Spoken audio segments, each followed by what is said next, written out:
I'd never been one for fancy places. My idea of a good night out was a quiet bar with decent whiskey and a playlist that didn't try too hard. So when Madison suggested dinner at Lux, one of those rooftop, waitlist-only restaurants with chefs who treated phone like a food group, I already fell out of place. But I agreed. I wanted her to be happy, and this was her scene. Fashion, glamour, the kind of people who use summer as a verb. I wore what I always did. Clean jeans, a tucked-in polo, and the same leather jacket I'd had for years. She gave me a once-over at the door, the kind that wasn't quite a compliment or complaint. "At least you shaved," she said, half laughing. I smiled, didn't say anything. Her friends were already there. 3 women who could have been printed from the same designer template. Flawless makeup, surgically sculpted everything, and that practiced disinterest that only came from people used to being pursued. I nodded hello, pulled out Madison's chair for her, and sat down.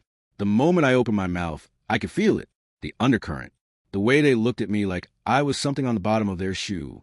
I answered a question about what I did, told them I ran a cybersecurity firm. They blinked, then laughed like I'd said I worked in mall security. One of them, Paige or maybe Brielle, I couldn't keep them straight, tilted her head and asked, "Wait, like installing antivirus?" That set them off. Madison didn't defend me. She didn't stop them. She sipped her wine, smiled into her glass, like she was watching a show that didn't involve her. Another friend chimed in, asking what car I drove. I said a 2013 Honda Accord. That earned a full-body shudder from one of them. "But you could do better, right?" Madison added, grinning. "He just doesn't care about appearances, which is sweet." Like he's sweet? She looked at them, not me, when she said it. Then she leaned back, lifted her glass, and laughed. "He's sweet, but so below my level." And that was it. I didn't feel angry, just done. I reached into my wallet, pulled out the black Amex I only ever use for business emergencies, and laid it on the table. "That should cover it," I said. My voice was even. I looked straight at Madison. "Then you'll love life without me." I stood, left my untouched steak behind, and walked out. Not fast, not slow, just gone.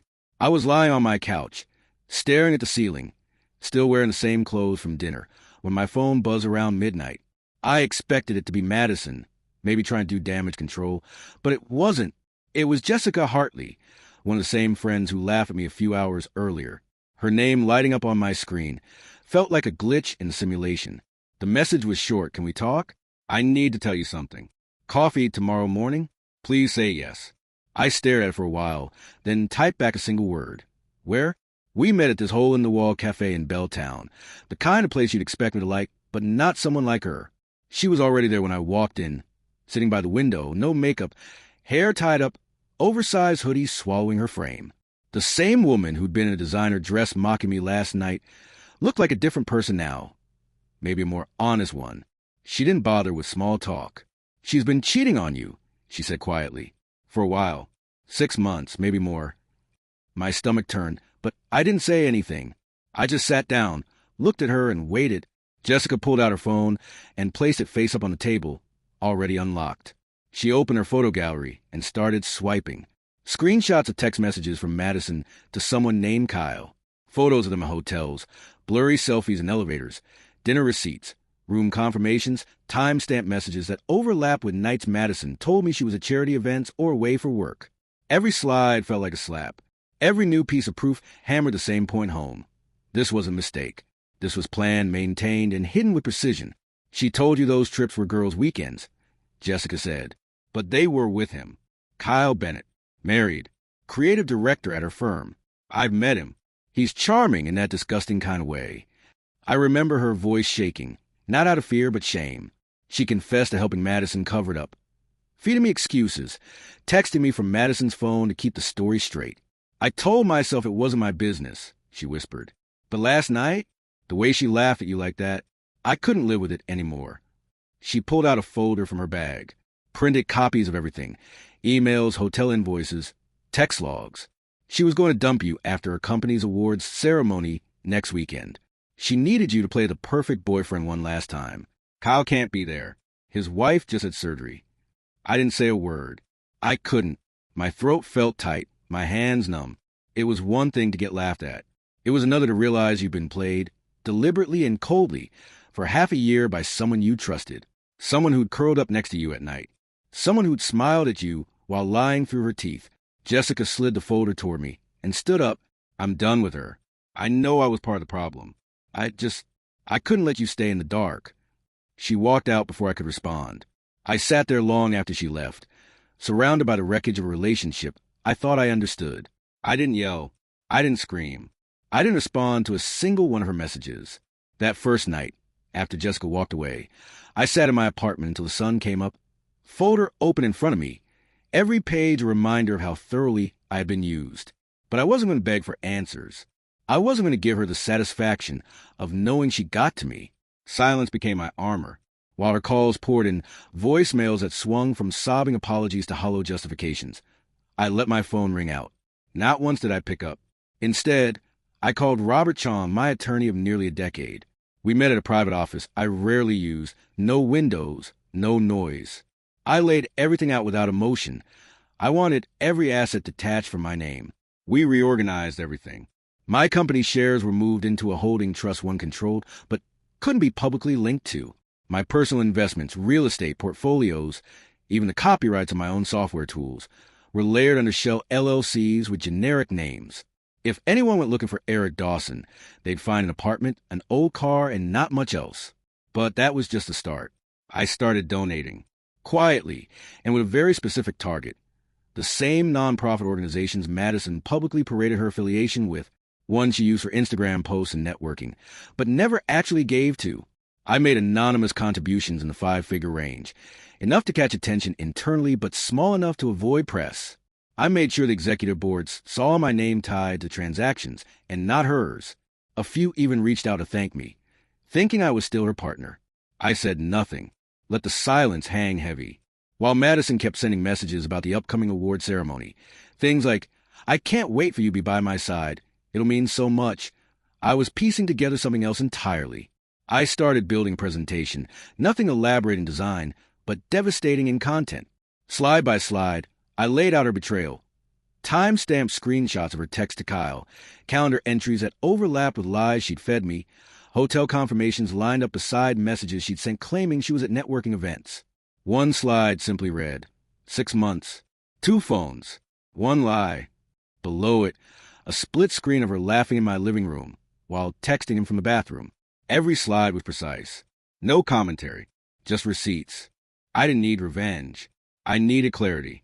I needed her to see herself through my eyes. No filter, no fake lighting, just truth.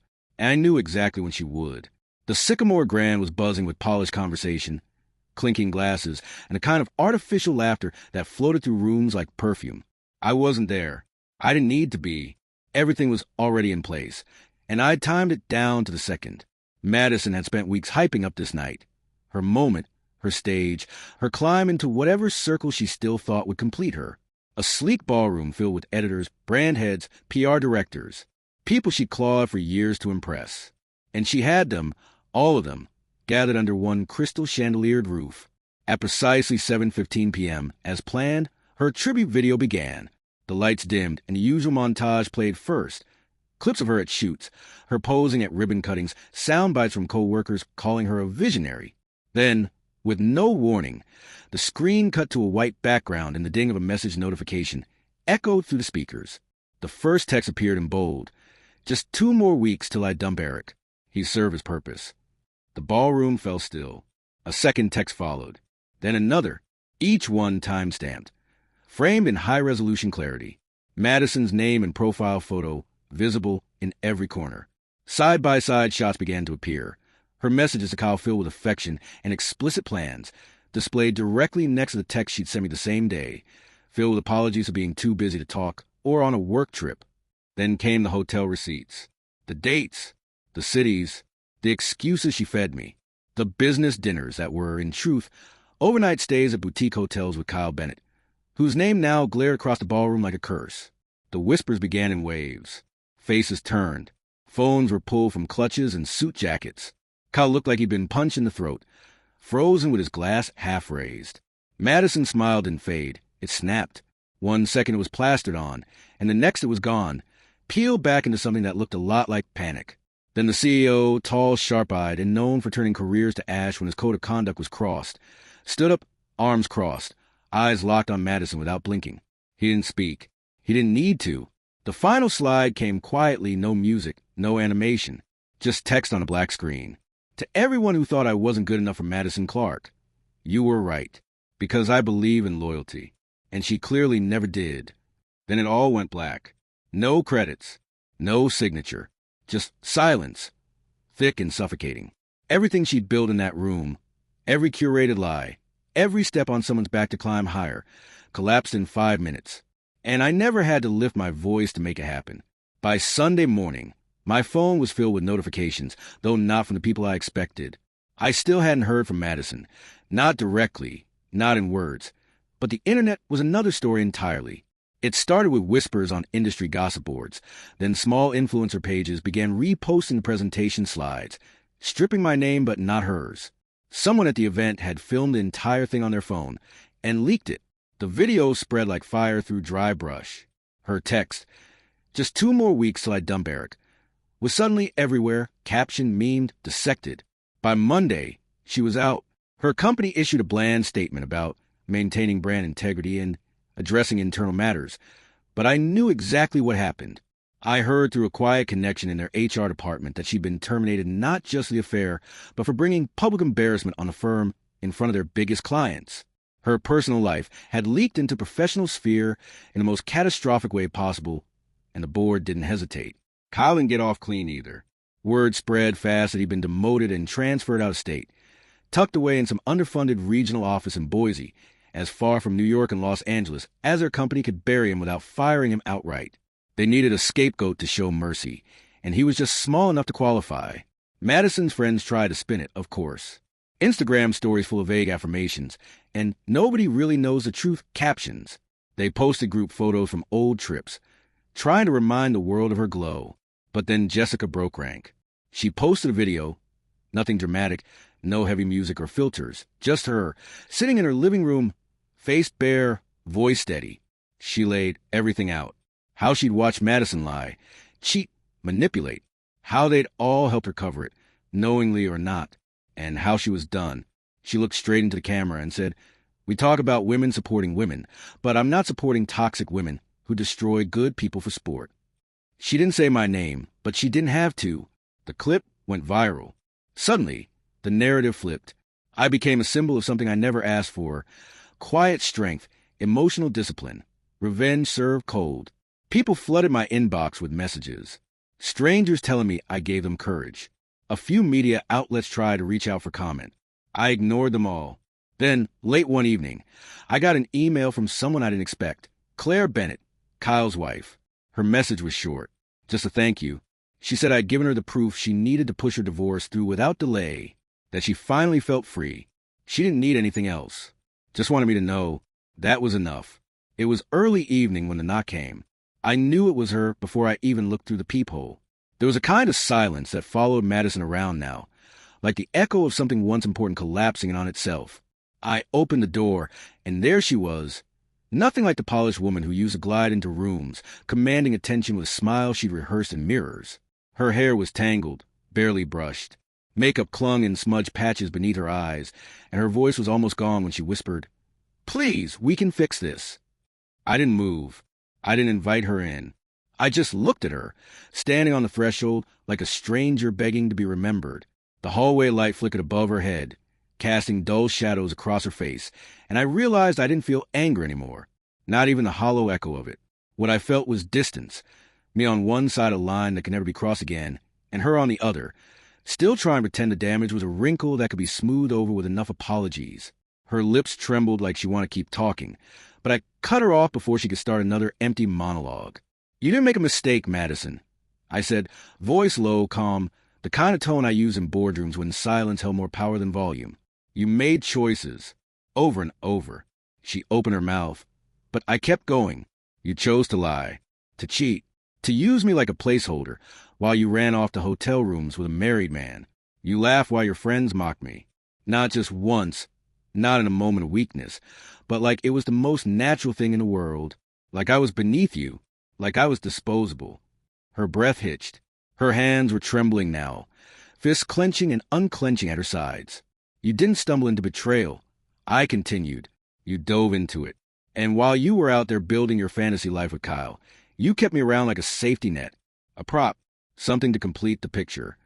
Tears spilled down her cheeks, streaking what was left of her foundation. She tried to step forward, but I didn't move. The space between us might as well have been miles. I don't hate you, I said finally, letting each word fall with weight. I pity you, because you had someone who was loyal without conditions, someone who stood by you when there was no audience, and you threw that away for attention, for ego, for people who scatter at the first sign of your failure. Her lips parted again, but nothing came out. She stood there shaking, broken in a way that no performance could cover. And maybe for the first time in years, I saw her clearly. No filters, no angles.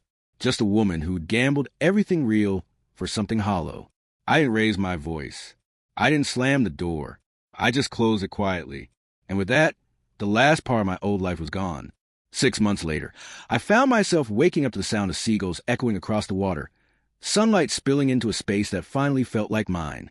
The penthouse overlooked Puget Sound, wrapped in glass and quiet. I hadn't bought it for show. I'd signed the papers without posting a thing about it.